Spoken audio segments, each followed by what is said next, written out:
নবনবীন education and career ইউনিটের পক্ষ থেকে মোটিভেশনাল ও কেরিয়ার কাউন্সেলিং সেমিনার অনুষ্ঠিত হল পাঁশকুড়ার বিদ্যাসাগর ভবনে। প্রায় ৩০০ জন বিজ্ঞান বিভাগের ছাত্রছাত্রী এই সেমিনারে অংশগ্রহণ করে। বিশেষ উপস্থিতিতে পাঁশকুড়া পৌরসভার চেয়ারপারসন নন্দকুমার মিশ্র, বিজ্ঞানী কাঞ্চন ভৌমিক, শিক্ষক সুজন বেরা প্রমুখ।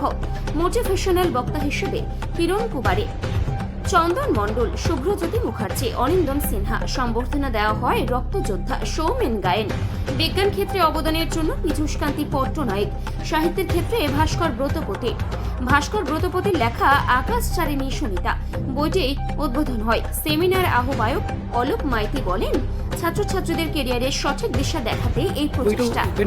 কি বলবেন? প্রথমত ভীষণ ভালো লাগলো, আমি আনন্দিত যে আমাকে দিয়ে বইটা উদ্বোধন করেছেন লেখক।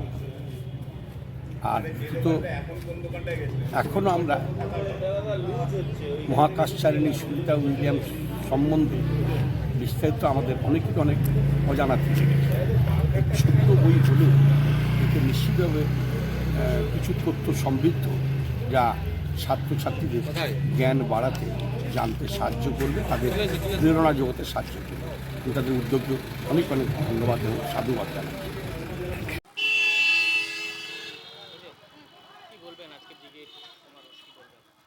শ্রমজীবী মানুষের ডাকে আজকে আমাদের পশ্চিমবঙ্গের প্রান্তিক অংশের মানুষের ডাক দেওয়া হয়েছে। আমাদের কৃষক সভা, সিআইটিউ, ক্ষেতমজুর এবং বস্তি উন্নয়ন সমিতির ডাকে আজকে ব্রিগেড, লক্ষ লক্ষ মানুষ আজকে পশ্চিমবঙ্গের গ্রামগঞ্জ থেকে ব্রিগেডের উদ্দেশ্যে রওনা হচ্ছে। আমরাও আমাদের পাঁশকুড়া 2 এরিয়া কমিটি থেকে আমাদের 6টি বাস নিয়ে ব্রিগেডের উদ্দেশ্যে আমরা রওনা হচ্ছি। কৃষকের ফসলের ন্যায্য মূল্যর দাবি, শ্রম কোড আইন বাতিল, কৃষকের ফসলের যেভাবে প্রতিনিয়ত দ্রব্যমূল্য বৃদ্ধি হচ্ছে তার বিরুদ্ধে প্রতিবাদ জানিয়ে, তার সাথে হচ্ছে 100 দিনের কাজ বন্ধ চালু করতে হবে, 100 দিনের কাজের মজুরি বৃদ্ধি করতে হবে। বস্তি উন্নয়ন দাবিতে আমাদের আজকের ব্রিগেড।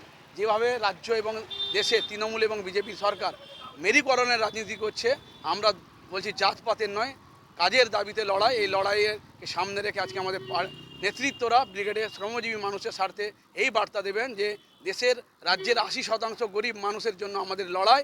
হিন্দু মুসলিম এই বিভেদ ভুলে গিয়ে যে অন্ন, বস্ত্র, বাসস্থান, শিক্ষা, চিকিৎসার যে লড়াই, এই লড়াইকে, কাজের লড়াইকে, বেকারত্বের যন্ত্রণার লড়াইকে, চাকরি চুরির বিরুদ্ধে লড়াইকে সামনে নিয়ে আসার লড়াই। এই লড়াই আজকে ব্রিগেডে আমাদের নেতৃত্বরা বার্তা দেবেন। সেই বার্তার জন্য আমরা আজকে ব্রিগেডের উৎসবে রওনা হয়েছি। পাঁশকুড়া ব্লক এলাকা থেকে আমার কাছে যা তথ্য আছে প্রায় 4000-এর